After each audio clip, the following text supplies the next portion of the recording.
A 70-year-old mass lynching, one of America's darkest chapters, still unsolved.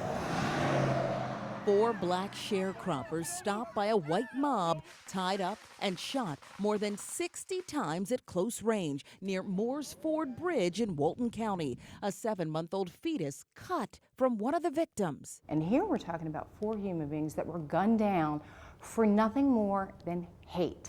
You can see the bruising. New evidence could bring investigators one step closer to naming suspects. They're not throwing out a gun they used in a crime that, quite frankly, no one was going to arrest them for anyway. The Cold Case Investigative Research Institute has been working the case for the last 8 years. The medical examiner said they were unrecognizable. Attorney Holly Hughes and director Cheryl McCullum oversee a network of college students and criminal justice professionals from around the world who volunteer thousands of hours to solve unsolved murders. Our students understand that every single time they go to the movie or to the grocery store or to their child's school, there could be a killer there.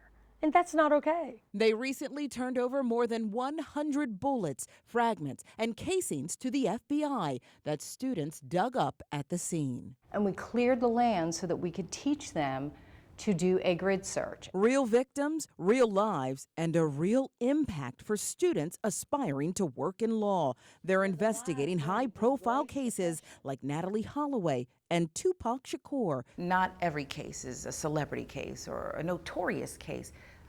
Some cases are less known.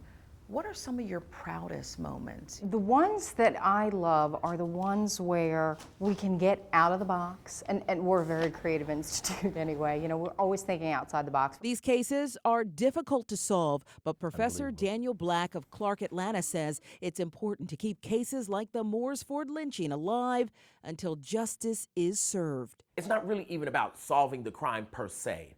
It's about believing that the black lives were worth enough that you would try. Stab a white man. The Moores Ford movement keeps the memory of the victims alive with a special reenactment of the lynching every year. The blood, the shots ringing out, them screaming for mercy. There's nothing like it. Reverend Cassandra Green's been directing for 8 years and says some of the suspects are still alive. I'm just hoping that one day they will just wake up and say, you know what? I'm going to tell my story before I leave this earth. The older the crime gets, the fear lessens. So in cold cases, a lot of times, you just made somebody mad and they're going to tell your business. 70 years is a long time. Is it ever too late? We tell every family we take on, we may not solve your case, but at the end of the day, you will know we give a damn.